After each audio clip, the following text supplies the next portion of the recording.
Hey y'all, this is David, the Georgia photographer, and today I want to do lesson 4 in the simple photography tutorial series.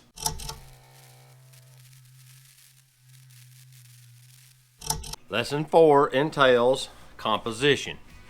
Now, composition is kind of one of those debated subjects, what's the right word for that, where people argue about it, that it doesn't matter and it does matter and it doesn't matter and it doesn't matter.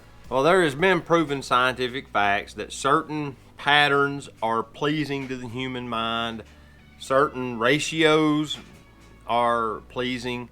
Typically, odds, 3, 5, 7, things like that, or look more pleasing to the human mind for whatever reason than evens. Just the way it is. So, to make it as simple as possible for someone just learning composition, just remember this: divide the frame into 3 equal parts.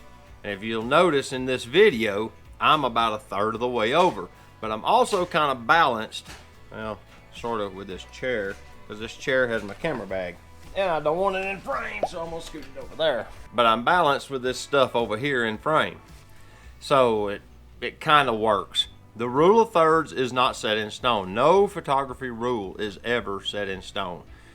People break the rules routinely and have very compelling photos. But by and large, you're going to see people follow the rule of odds, the rule of thirds, this Fibonacci, or if I say it right, spiral. You can Google search all of these things. If you follow these ratio rules, the image will come out more compelling a lot of times. You won't balance in your image. So if you just do a rule of thirds and you don't do anything to balance the image, then it's going to look incomplete. Just kind of keep that in mind.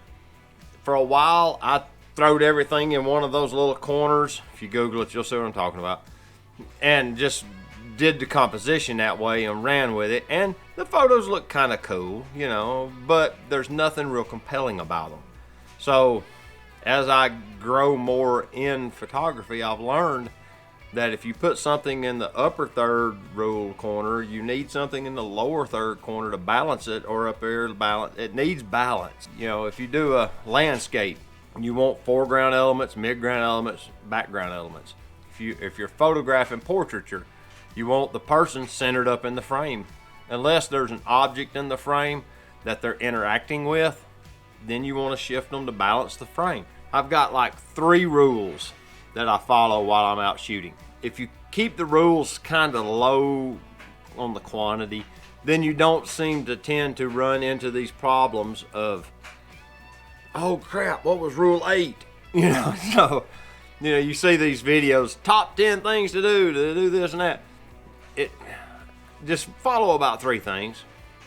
1, try to have a balanced image. 2, the horizon line does not have to be level. It just don't. People will tell you that the horizon has to be level. It does not. There's a thing known as Dutch tilt. It's a thing.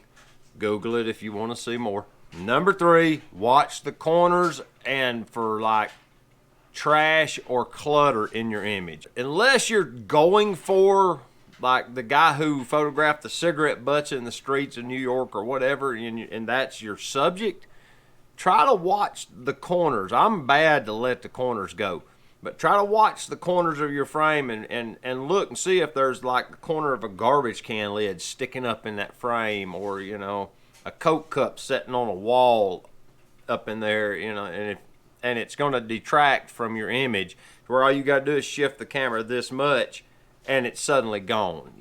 Things like that. That's my big goal now, is to try and watch the corners, because I'm all the time missing that corner. And then I get home and I start editing, and there's a piece of garbage in the corner of the frame, and I'm up there cloning that crap out. So just simple rules. They're not complicated. That's this whole tutorial. Just follow those 3 simple rules and just watch how much more compelling your photography gets. So with that, this is David, the Georgia photographer. If you haven't subscribed, it's right down there. And if you haven't seen the other 3 simple photography tutorials, it's right there. There's a playlist. But until next time, get your camera out and go make a picture with it. All right. We'll see you later. Bye bye.